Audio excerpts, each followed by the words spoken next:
let's jump in first with number 13, which is Google SGE, or what is called Search Generative Experience.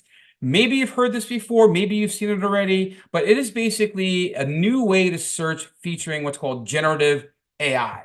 And generative AI, or artificial intelligence, refers to that artificial intelligence that can generate new content, new ideas, and new data that actually didn't exist before. Okay, so it's actually creating fresh new content.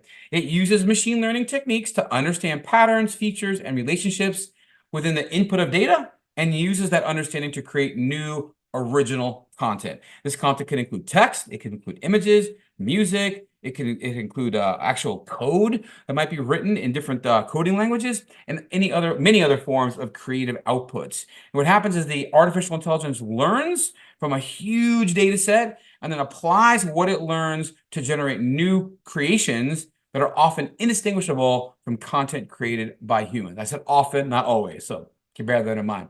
Now, Google actually introduced their SGE on May 10th, 2023, with an article on their blog for generative AI. They got into it. Let me pull this over here. Supercharging search with generative AI. They kind of get into what it is, why they're doing it, a little video you can watch as well. What it's going to look like. I'm going to show you just a little bit of it in a few minutes, okay? But it's a really good article here from them on it. And then there's also asking us to help them build the future of search within their search labs. And this link here shows you kind of their experiment, okay, and gives you access to what this is going to be able to do, how you can use it, and so on. So I would, if you get a chance, check them out. If you want to kind of see what Google's thoughts are, why they're trying to do what they're doing here. Now, a little bit about it. So Google's SGE is an AI-powered feature from the search giant, helps provide conversational responses directly within the search results and on some web pages too. So unlike going to OpenAI or ChatGPT or some of these other ones where you kind of converse with it, this is you're going to be able to kind of talk to Google in essence, right? Talk to the search engine Google and converse with it, ask it questions, get more information about stuff. It's going to give quick answers directly in the search results page, so you don't have to go visit a website, which of course is going to mean less clicks on your website. So you got to figure out a way to kind of get into this search SGE. You can ask follow-up questions to get deeper insights, making the whole process of search more interactive, more dynamic, rather than hunting through websites to find answers. It's also going to synthesize information from various sources around the web to present comprehensive and multifaceted answers with lots of things from images and videos and content and whatnot. Their goal is to improve user experience overall, right? That was the first thing we mentioned in our list of things to focus in on was user experience. That's what their goal is here as well, to improve that experience by streamlining your access to the information that you want quicker and more intuitively through the search results, all right? And then for content creators, for those actually creating content, putting out content, whether that be, you're trying to write blog for your service-oriented company, maybe it's about writing good service-oriented pages for your business that you do. Well, for them, it's going to present an opportunity to optimize for those direct answers in this search generative experience. It's going to potentially increase your content visibility in the search results, okay? So super interesting. I'm going to show it to you a little bit here. Let me just get to here. So how do you go about playing around with Google SGE? Well, first thing you got to do is you have to visit labs.google.sge, and then you click on their Get Started button. When you do that, you're going to see this little screen I have on the right-hand side where it says, hey, if you want to turn on SGE for within search, and you also want to turn it on while you're maybe browsing some of your some content on the web. And they even give you some examples you can try out. So one thing to keep in mind is that if you go to this URL and you're not getting anything, or you get here, in fact, if I hit this, it's probably going to tell me I can't do it. Yeah. See, I get this message here, Search Labs isn't available for your account right now. Okay, why is that? Well, primarily it's because I'm currently logged into my Google account that is on my Google Workspace. And what I mean by that, I'm running my business's email off of Google, and I use a Google Workspace. And unless it's properly allowed, it's not going to work. So the best thing to do then, if you want to try this, is most of you probably have a Gmail account. Just sign into your Gmail account and access it that way. So let me go ahead and show you where I've got it. Here we go. So now I'm logged into a different Chrome browser with my other account. And now I do get this. I can see the Get Started button. When I click on the Get Started, there are these things here. Now I can do these examples, right? So let me go ahead and show you real quick what this might look like in regular search. So hit try an example, and you see it says, how many colors can dogs see? So you go to Google, you ask a question, and we see this response here, right? So you get, hey, dogs can see gray, brown, yellow, and blue, and they give you some information. They also include additional information down here. People also ask, and there's a little box here to ask a follow-up question.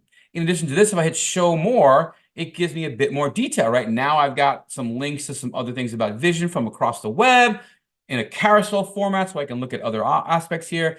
A picture here about what the spectrums are from this company called Pet Plate. More information here. So now it says, okay, ask a follow-up. I'll ask a follow-up like, which dog breeds have the best vision? I'm just making some stuff up here, right? Hit that, and now, right, the conversation continues. So I still can go up there and see the rest of this and show them more that we saw a minute ago. But now I'm basically having a conversation with Google, right? I'm not just doing another search and getting stuff. I mean, I kind of am, but I'm now having a conversation. And now they give me like, sight hounds like greyhounds, Afghan hounds, or these ridgebacks, and known for exceptional vision.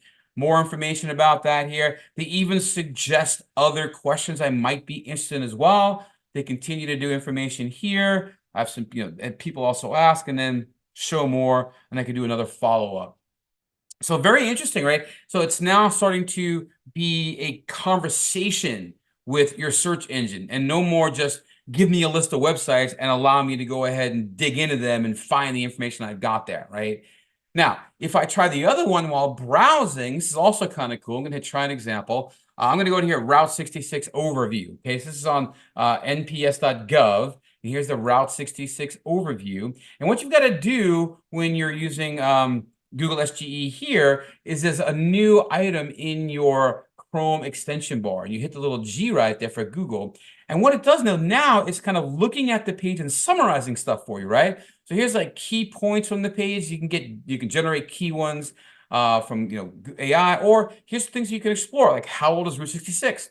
Click on that and it highlights it and shows it where you are. Why was Route 66 so popular? Highlights that. If you go to how long is Route 66 in America, there you go. So it's kind of showing you different parts of the page. If you hit the generate button here, it gives us some key points. You'll see some additional bullet points here that you can kind of go and show. You can get additional searches here about the National Park Service. Again, you can search from within here too. So we're starting to just see that Google is kind of using their search feature to make it easier for you to dig through stuff, right? You have this really long article, which Google likes, longer, more complex articles of content. Well, then you're going to want to be able to easily find what you're looking for. And this SGE is really helping to do that. Of course, it's not built in yet. It's still kind of, I don't know if they're calling it beta or not, or just testing or in the lab. But I guarantee you this is going to be coming out soon enough before you know it. So what I would definitely recommend is that you at least begin to get a sense of it, start to see how it works, start to see how you can possibly use it. There are some pictures. I just took some screenshots so you could see on the color for dogs. I asked a follow-up question on the right-hand side. You see, I asked, are some dogs able to see color better than others? And they give a picture about, what you see versus what your dog sees, talking about dogs have larger peripheral vision, blah, blah, blah. So they're really like letting you do exploring this idea of dogs and colors and what they can see, and feeding you information that, let's say you were writing a big report on, dogs and color. You would be able to really dig into it without going to website after website after website.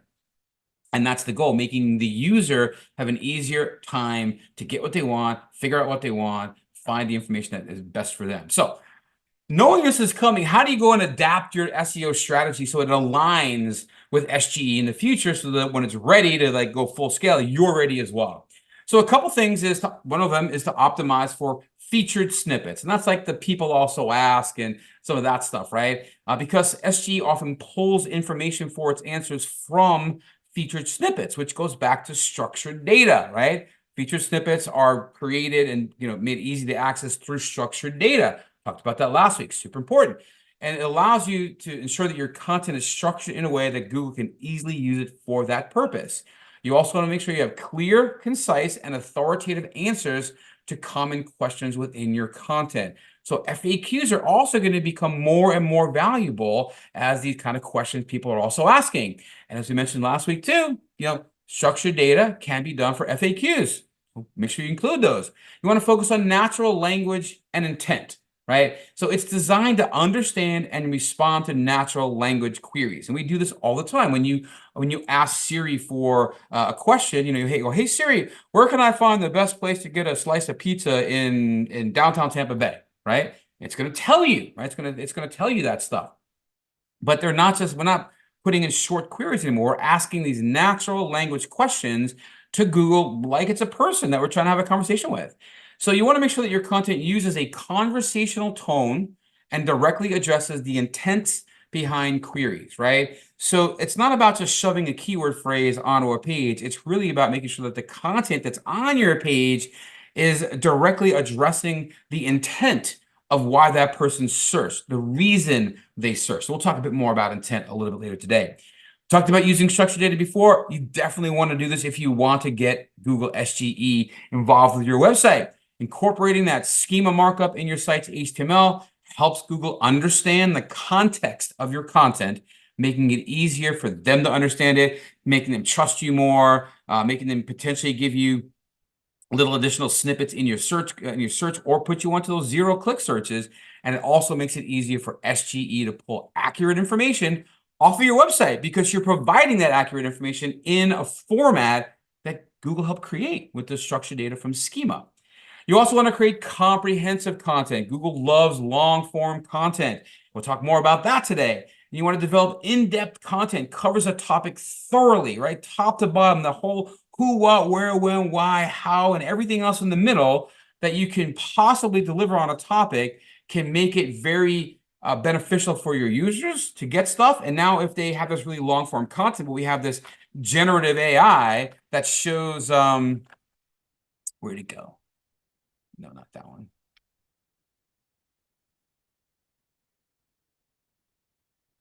Where was that? Yeah, here we go. Right. And it has this, this Route 66, right, where you can kind of go through this stuff, right? Let's go a different one. How about how to brew coffee, right? That's right up my alley here. So here's how to brew coffee. So here, I'll hit the little G. How hot should the water be? How much coffee grounds go in? How much coffee I mean, these are questions I've asked before when I've gotten things, but hey, what if I want to learn how to make cold brew coffee, right? There's actually one here for how to make cold brew coffee, but I can maybe just type in.